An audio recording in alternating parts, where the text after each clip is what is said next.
Assalamualaikum warahmatullahi wabarakatuh.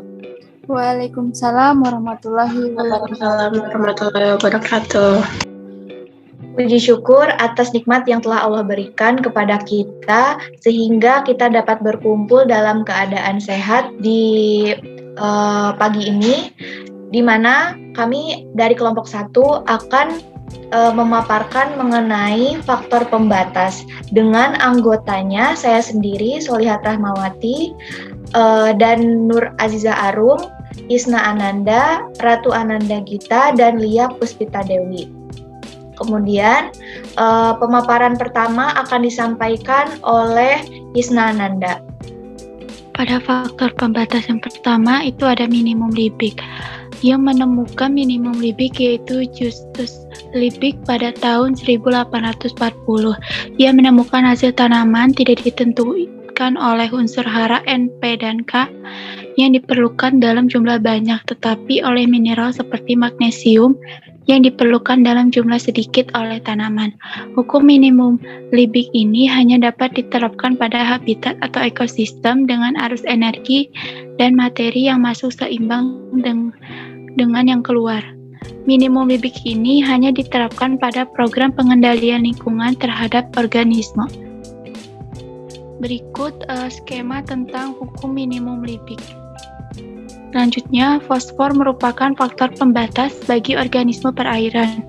Meningkatnya nutrien seperti nitrogen dan fosfor di perairan disebut proses eutrofikasi.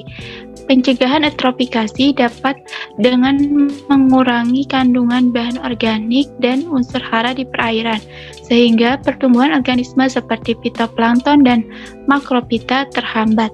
Selanjutnya akan dijelaskan oleh Nur Aziza Ardiani Arum. Faktor pembatas berikutnya ada hukum toleransi self-worth.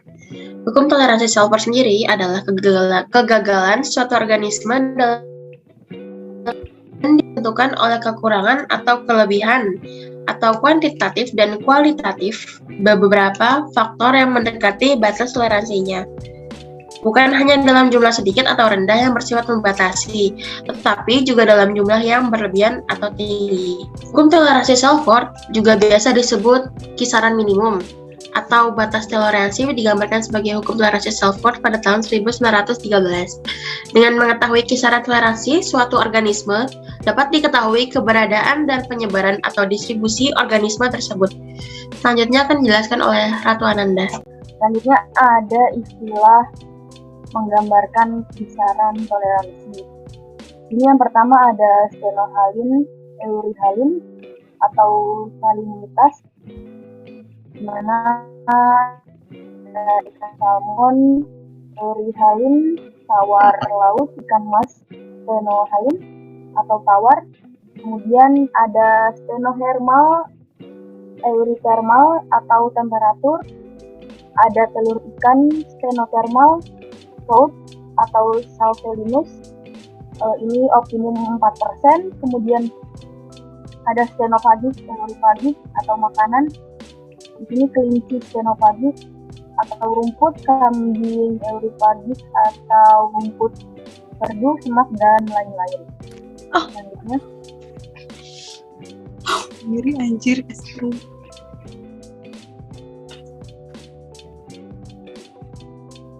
Selanjutnya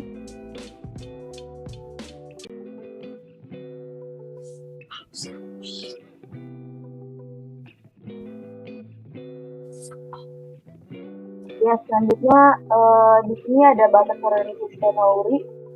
Untuk itu sebelumnya beberapa akses tambahan pada hukum toleransi self-worth itu ada organisme dapat memiliki kisaran toleransi yang lebar untuk satu faktor dan sempit untuk satu faktor yang lainnya. Kemudian organisme yang memiliki kisaran toleransi yang lebar itu untuk beberapa faktor akan memiliki penyebaran geografis yang luas, di mana kisaran toleransi terhadap suatu faktor dapat berkurang karena faktor lainnya seperti kekurangan nitrogen mengakibatkan menurunnya kisaran toleransi.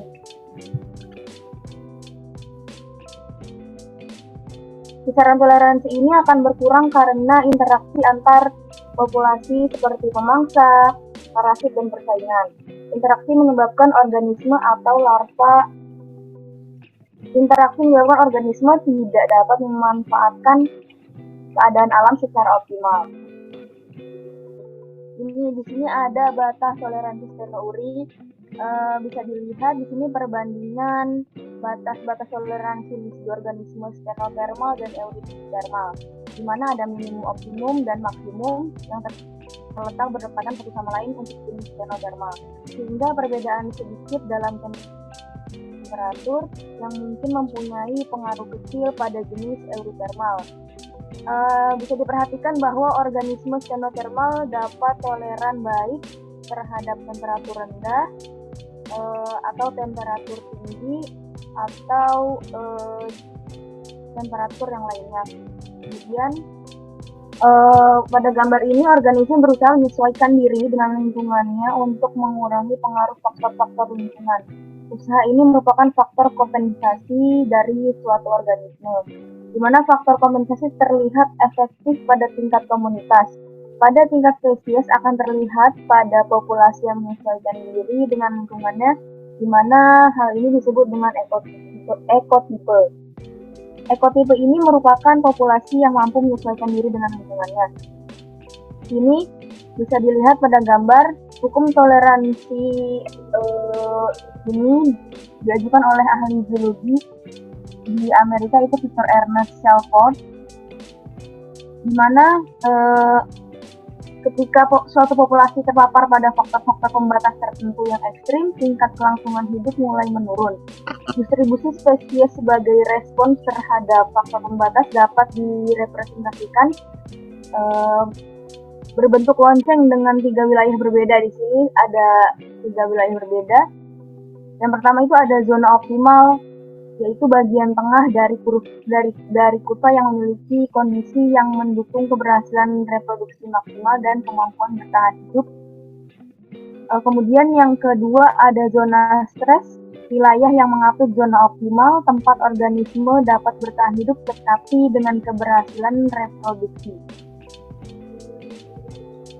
Yang terakhir ada zona intoleransi, di mana wilayah terluar organisme tidak dapat bertahan hidup, artinya mewakili ekstrim dari faktor pembatas. Nah, pada gambar ini faktor abiotik yang berperan sebagai faktor pembatas adalah suhu. Terlihat dengan jelas bahwa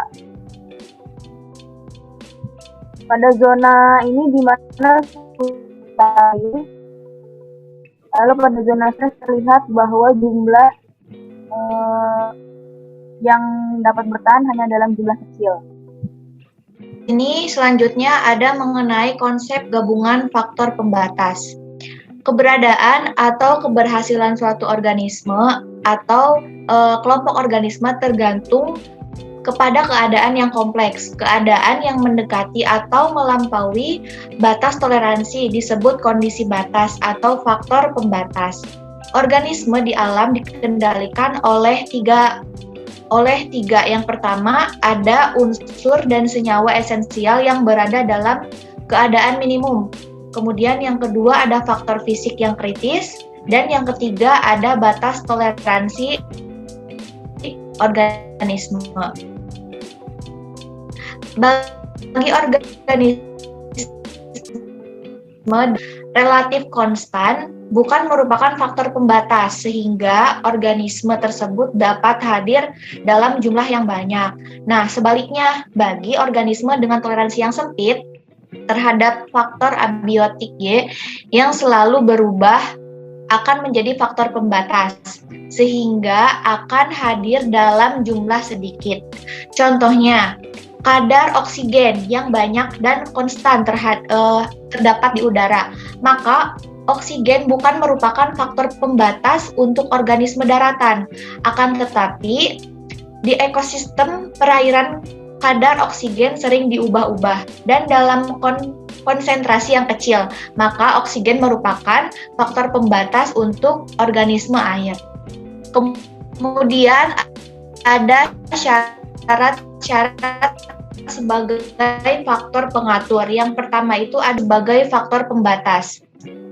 Cahaya, temperatur, dan air secara ekologis merupakan faktor lingkungan yang penting untuk daratan.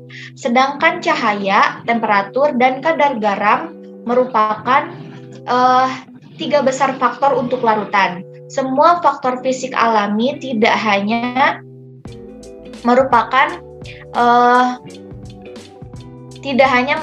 faktor pembatas dalam arti yang merugikan, akan tetapi juga merupakan faktor pengatur dalam arti yang menguntungkan, sehingga komunitas selalu dalam keadaan homeostatis. Kemudian pada faktor fisik sebagai faktor pembatas, yaitu ada suhu organisme yang dapat hidup sampai 300 derajat, kisaran suhu 200 sampai 100 derajat Celcius. Kemudian kebanyakan hidup di kisaran suhu yang lebih sempit, dan batas atas maksimum lebih kritis atau lebih membahayakan kehidupan organisme daripada batas bawah atau minimum. Misalnya di daerah iklim sedang, kegiatan organisme itu disesuaikan dengan panjang harinya atau fotoperiod. Selanjutnya yaitu ada faktor fisik sebagai faktor pembatas. Di sini ada 12. Yang pertama itu ada suhu, yang kedua ada radiasi cahaya matahari, dan yang ketiga ada kekeruhan, warna dan bau. Yang keempat ada arus dan tekanan air. Yang kelima ada oksigen terlarut. Yang keenam ada karbon dioksida. Yang kedelapan ada pH. Dan ke-9 ada DMA. Ke-10 itu ada nitrat. Dan ke-11 itu ada H2S, gas berbau busuk, biasanya bercampur fosfin atau pH 3. Dan yang ke-12 yaitu ada fosfat. Baik, selanjutnya yaitu ada indikator ekologi. Indikator ekologi itu yaitu untuk menentukan keadaan lingkungan fisik dengan menggunakan organisme yang ditemukan pada suatu daerah. Ketika memakai indikator ekologi, yang pertama itu ada organisme steno, yang kedua itu ada spesies yang benar merupakan indikator yang lebih baik daripada spesies yang lebih kecil, dan yang ketiga itu ada organisme kecil mempunyai turnover rate yang pendek, dan yang keempat yaitu harus ada bukti-bukti di lapangan dan uji laboratorium.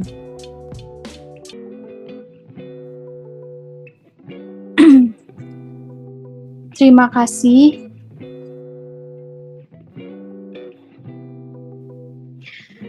Sekian presentasi yang sudah kami sampaikan. Mohon maaf bila ada kesalahan dan kekurangan. Burung Irian, Burung Cendrawasih, cukup sekian. Terima kasih. Wabillahi taufiq wal hidayah. Wassalamualaikum warahmatullahi wabarakatuh. Waalaikumsalam warahmatullahi wabarakatuh.